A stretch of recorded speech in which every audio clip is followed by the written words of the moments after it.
Good morning, everybody. Welcome back. So I'm Scott Selections here for Tuesday, August 20th. For again today's play of the day, quick recap what happened yesterday. We had a loss in tennis with Sinner and Tiafoe under, half a tiebreak at minus 141 on Bet Rivers. Line closed like minus 150, didn't get there though, as the first set did go to a breaker. Pretty unfortunate. Tiafoe had 3 break points in the first set, did not convert any of them, and then Sinner had a break point and a set point at the same time in the 5-6 return game. And unfortunately for us, Tiafoe had a second serve, 75 miles per hour, right to Sinner, and Sinner unfortunately missed the baseline as he ended up hitting an unforced error. So he had a great opportunity to get ahead in the point there with a second serve that was pretty much gifted to him right in his wheelhouse, but Sinner missed. Then eventually Tiafoe held as it ended up going to a tiebreak.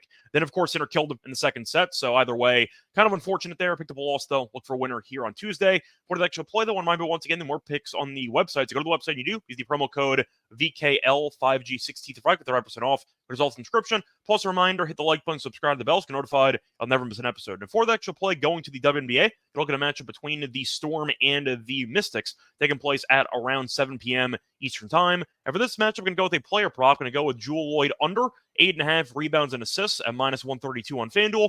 Time recording of 12:30 a.m. Eastern Time. Covering why we're going to go with Jewel Lloyd under her rebounds and assists combined prop. First reason, she's been going on this number quite regularly recently, as she has had less than 9 rebounds and assists in 13 of her last 16 games, including each of the first 2 games since the Olympic break. So this line does feel a bit high based on her recent performances. Plus, she has been struggling against the Mystics in particular, going over this number. She's had less than 8 rebounds and assists in each of her last 3 games against the Mystics. They've already played 2 times this season, and in those 2 games, she had less than 7 rebounds and assists in each of them. So for whatever reason, the Mystics have defended her quite well, at least when it comes to limiting her rebounds and her assists, and I think that should be the case once again here in this Tuesday matchup. Now, you're looking at Lloyd stylistically. She's, of course, a very talented player. She was on Team USA. However, she's always been a shoot-first guard. She's averaging a team-high 17.3 shot attempts per game. That's also a lot compared to the entire league, as that's the 4th most shot attempts per game in the entire league. So the point is, Lloyd has never really been a pass-first player by any means, and the assists